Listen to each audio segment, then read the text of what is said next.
Today is an interesting day in history. July 7th is the day that, in the 50s, that the Turkish Empire took control of Cyprus. And it made me think of the fact that these little islands were actually have massive history of being conquered or attempted to be conquered by the Ottoman Empire, who today we think of as Turkey, but a little bit different. So then I remembered, oh yeah, Mel Gibson is writing a limited TV series on the siege of Malta 1565. This is one you probably haven't heard of, but it is an incredible story. It is just full of drama. Um, it involves this Ottoman, essentially, Ottoman force has this split authority between these two guys. It causes a lot of drama and kind of poor decision making on their hand. And then what the defenders, the Knights of St. John, also known as the Knights Hospitallers formerly, their big issue was that they had a massively weaker force. And also, they had these massive issues of, as well, with bravado, with miscommunication, and the idea that they're not a cohesive group. These guys are crusaders from France, from England, from Spain. They don't speak a language, so there has to be a massive, competent figure that is able to pull together this small group of men and get them to see eye to eye and enforce some serious order in order to defend such a massive against such a massive force. So I've really been putting in some thought lately as to who can play this guy. His name is Jean de Valet. I'm probably not saying that right, but we'll say. But he is a guy who, you see, he's pictured right here on the right. So he was 71, I believe, at the time of the siege, and he is an incredible crusader, and he's constructed this massive fortress, all the fortifications. He did so much smart stuff, like he let out purpose propaganda about the defenses to the Ottomans. He sent them lies. He had certain people that he knew were going to betray him not have the information. He also did incredible things, like they recruited the local Maltese people who are incredible divers because they dove for shellfish. He recruited them to go swim across the bay to the other little fortress to communicate. It's a really cool story. I'm shocked that Hollywood hasn't done it. So my point is, we're going to need an incredible actor to play this guy. He's got to be an older guy, authoritative, having a massive screen presence that's just very, notable. And he's got to be a harsh but realistic leader. So I'm thinking about who can play this. And one of the other big issues here is that this is going to be a massive budget already. And I think that is a big issue to where some of the big actors that you think could play this, like I've seen thrown around, Viggo Mortensen or something. I don't know that that's in the budget. So taking in the factors of the age demographic, of the price concern, as well as people's availability to do this, because they're probably going to start shooting next year. So I've been looking at it, and I want to go through some options, and we're going to look at the possibility of it, the downsides, and whatever. So first, immediately, what I thought of was Charles Dance.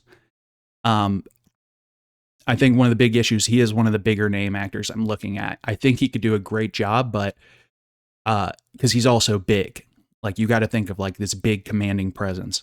One of the problems, though, is that Jean de Valet does fight, even though he was 71. But he was a different kind of 71. He was a battle-hardened warrior. And I don't know that those scenes of, we didn't see Tywin Lannister, for example, actually fight. And I think with the way that Mel Gibson likes to do things, I think he's going to have Jean fighting. So that's one thing of concern. But I do think he'd be possible. It would be believable, and he's got that commanding presence. He's also got. So the thing is that originally this guy does have a French accent because he was a Frenchman, or at least he was half French, I think. So that's something to consider, is the accent. What is this guy going to sound like? I think Charles Dance could even the English accent is going to be enough. He just can't be talking like, your standard American speaker. That's my big concern. So then I also thought of Mads Mikkelsen. He's a little bit younger, but I think he'd be a great option. Obviously, higher on the price end as well. I know that I think the dialogue of him isn't as strong, which could be a big issue. But I think he's got the look. He's got the authoritativeness. I think he'd be a good option, but he's definitely not my favorite. Ian Glenn is another one I thought of. So I think he definitely looks the part. I think he's around the right age. He wouldn't be crazy expensive. I haven't seen that much of him, to be honest. So my major thing I've seen from him is Game of Thrones, obviously. And in that, he can be very authoritative. But I'm always thinking of him in terms of simping for Dany, and I'm just like, that's not the type of character I'm thinking of. But they can obviously change that and not make him that way. But I think that I'm trying to think, what else have I saw Resident Evil. Wow, I really haven't seen much of his work. So I honestly don't know if I've seen enough of him to say he'd be great at this for this role. But I'm not willing to write him off. Bertie Carvel was one that I think would actually be awesome. How the hell is this guy 48 years old? I don't mean to be mean, but bro, he's that's an old 48. I know some people just go gray a lot earlier. I have friends that are people like that are gray in like their 20s, so I guess that makes sense. But I think that based off his, I'd seen some kind of old play, I can't remember, with him in it. Oh, that's an issue. I just realized he's going to apparently be in the upcoming Harry Potter. Okay, so that could actually make him not an option for this. But I think from his latest role in Knight of the Seven Kingdoms, that authoritative presence and his ability to deliver dialogue and command a room, I think was just absolutely incredible. I thought it was very impressive. I think he'd be great for this role, but considering he's already part of Knight of Seven Kingdoms, they're probably coming out with a new season soon. Oh no, well he died. What am I saying? Oh, he didn't have to do that. But I don't know what he's doing in Harry Potter. It doesn't even say. What is he gonna be doing? Warwick David, bro, little feller.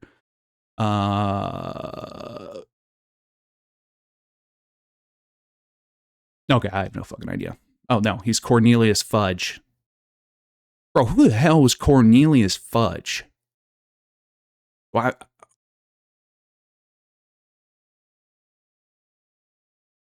Is this a real person? Oh, oh, okay. He was the big wig dude who was like the minister of magic or whatever, right? Okay. Well, anyway, so I think that that dude is out. Liam Cunningham, I think, is a fantastic option. He's probably near the top of my list. Not only do we know him of giving incredible performances like this in Game of Thrones, he was very authoritative. He spoke up. He's got that rich accent that I think would be absolutely perfect. And I actually saw, what was that show? Three Body Problem. I saw that. He was awesome in that. It wasn't like an incredible show overall. I liked some of it. But the character he plays in that is perfect. And I think he could adapt that so well to this 16th century noble knight and commander so well, and just have that massive screen presence. So I think that he's probably the top of my list. He's also around the right age range. Like you look at that picture, like so much of this is like, this is how I look at Jean de Valette. Like, come on now, like that right there. Or any of these, honestly, he looks perfect for it. I think he'd be a great option. No, he's got to have the beard. It's disturbing to see him without a beard. Lastly, one of the coolest options that could happen, but there's a couple reasons why it can't happen, but if it did, it'd be sweet, is the idea that Mel Gibson actually plays Jean Valette. My biggest concern with this would be that he's not really an accent guy, which he's really going to have to be to play this role in any of a convincing way. I know he did the Scottish accent. I didn't mind it, but I know it threw a lot of people off. In Braveheart, obviously. Yeah, I don't know. So Mel would be definitely an option here. And the biggest problem is that I don't know if he's going to have time. He's working on so much stuff. He's also going to be, directing this. He's writing it. He's doing so much work around this. I don't know that him playing this character for an entire limited series is going to be the best option. Apparently, he said he wants to. This is cool. So they're getting started on this. He traveled to Malta to scout locations. He said they already have 3 hours of dialogue done, so that's good news. But I could definitely see him playing this character. And it also solves the massive issue that you can get a big ass Hollywood superstar, but without the budget concern, because he can just take a percentage of the proceeds of like whatever they make from this series, whoever they sell it to, or if they do some kind of subscription model or something, I don't know. But he can take a portion of that. He's not going to require, because this is his project. He's not going to require the same kind of upfront, payment to be a part of the film. And because it's his own thing, he is really going to be involved in it, really get into the character, and he's going to look cool as hell. So I think he'd probably be my number one option, but second would be Liam Cunningham. I think both those guys pull off this role really well. I really hope this is good. It's one of those sieges that you've probably never heard of, like I said, but it's an incredible just feat of human will, and there's so much drama involved. There's so much sacrifice. There's incredible characters. The Ottoman camp is also really interesting too, and the issues they had there. And they weren't like schmucks. These Ottomans were incredibly, they were the best of the gunpowder empires at this point. But there was an internal conflict there because they had split power between these two guys. And that's kind of what led to some big issues and delays and why they didn't win. So I may do another video just talking about the battle as a whole, or the 112-day siege. I may talk about who I think should play the other side, the Ottoman commanders. But thanks for listening. I definitely am excited for this. Let's hope that this year they're starting to get on actually making some serious work going towards it.